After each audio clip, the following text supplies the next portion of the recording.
साल 2020 जिसकी स्याह भूमिका तो 2019 में ही लिख दी गई थी, लेकिन दुनिया भर में उस महामारी का आतंक 2020 से शुरू हुआ।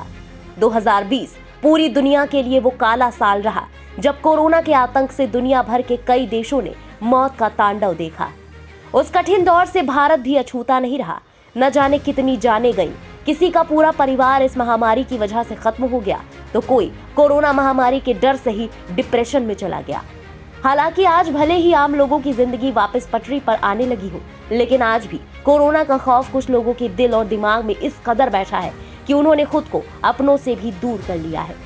ऐसा ही हैरान कर देने वाला मामला सामने आया हरियाणा के गुरुग्राम से, जहां कोरोना के डर से एक महिला ने खुद को अपने नाबालिग बेटे के साथ घर में 3 साल के लिए कैद कर लिया।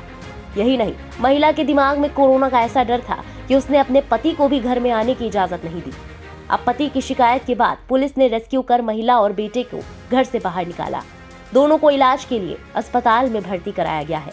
पुलिस ने डॉक्टर्स की टीम के साथ बच्चे और महिला का रेस्क्यू किया। इसके बाद उन्हें अस्पताल पहुंचाया गया। अस्पताल में मनोचिकित्सक उनका इलाज कर रहे हैं। महिला की पहचान मुनमुन माझी के रूप में हुई है। पुलिस का फ़ोन आया था हमारे पास, मैं ऑफिस में ही बैठी थी, तो पुलिस ने बताया कि मैम एक यहाँ से चक्करपुर से कोई रेजिडेंट आए हैं और वो किसी अपार्टमेंट में रहते हैं। वो बोल रहे हैं कि मेरी वाइफ जो है वो 3 साल से अंदर बंद है, मेरा बच्चा भी अंदर ही बंद है और वो बाहर भी नहीं आने देती और ना मुझे अंदर जाने देती है, तो हमें क्या करना चाहिए।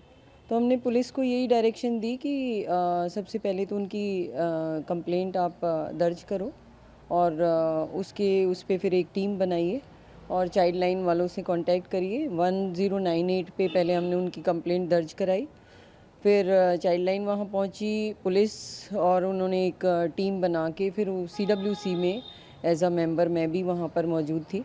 फिर उसको रेस्क्यू किया, बच्चे को, और पहले लेडी को रेस्क्यू किया, फिर बच्चे को रेस्क्यू किया और डॉक्टर भी वहाँ मौजूद थे सिविल हॉस्पिटल से। और तो कंडीशन बच्चे की तो कंडीशन ठीक थी। बाकी लेडी मेरे से पहले मैं पहुंची, जब तक लेडी को रेस्क्यू कर चुके थे वो, तो लेडी को सिविल हॉस्पिटल में ले गए थे और बच्चा मेरे सामने रेस्क्यू किया था। एक रात पहले भी गए थे आप रेस्क्यू कराने के लिए? उस समय नहीं, मैं नहीं गई थी, वो वहाँ पर चाइल्ड लाइन वाले और पुलिस गई थी। जब इन माँ बेटे का रेस्क्यू किया गया तो कमरे में चारों तरफ 3 साल से पड़ा हुआ कचरा बिखरा मिला। माँ घर में ही बच्चे के और अपने बाल खुद काटती थी। 10 साल के बेटे ने पिछले 3 साल से सूरज की किरण तक नहीं देखी। घर में गैस चूल्हे की जगह इंडक्शन से खाना बनाया जाता था। टंकी का पानी भी घर में इस्तेमाल नहीं होता था। 3 साल से घर में कोई नहीं आया था। 3 साल तक घर का कूड़ा भी नहीं फेंका गया। यहाँ तक कि मोहल्ले वालों को भी इस बात का इल्म नहीं था कि माँ अपने बेटे के साथ घर में कैद है। बच्चा घर की दीवारों पर पेंटिंग बनाता था और दीवारों पर ही पेंसिल से पढ़ाई करता था। बेटे को पढ़ाई के लिए एक स्मार्टफोन दिया गया था और उसकी पढ़ाई ऑनलाइन हो रही थी।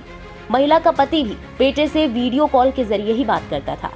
महिला का पति हर जरूरी सामान घर के गेट तक पहुंचाता था। जब उसे पत्नी ने घर में आने की इजाजत नहीं दी तो उसने मजबूरी में किराए का दूसरा घर लिया। उसने बताया कि पिछले काफी वक्त से वो अपनी पत्नी को समझाने की कोशिश कर रहा था, लेकिन वो कुछ भी समझने के लिए तैयार नहीं थी। फिलहाल दोनों माँ बेटे को इलाज के लिए अस्पताल में भर्ती कराया गया है, जिसके बाद दोनों के वापस बाहरी दुनिया में रहकर नॉर्मल जिंदगी जीने की उम्मीद की जा रही है। फिलहाल इस हैरान कर देने वाली खबर के बारे में आपका क्या कहना है? कमेंट सेक्शन में अपनी राय जरूर बताएं। देश और दुनिया की बाकी खबरों के लिए सब्सक्राइब करें इंडिया पब्लिक खबर के YouTube चैनल को और बेल आइकन दबाएं ताकि चैनल से जुड़ी सारी लेटेस्ट अपडेट्स आप तक वक्त से पहुंच पाएं।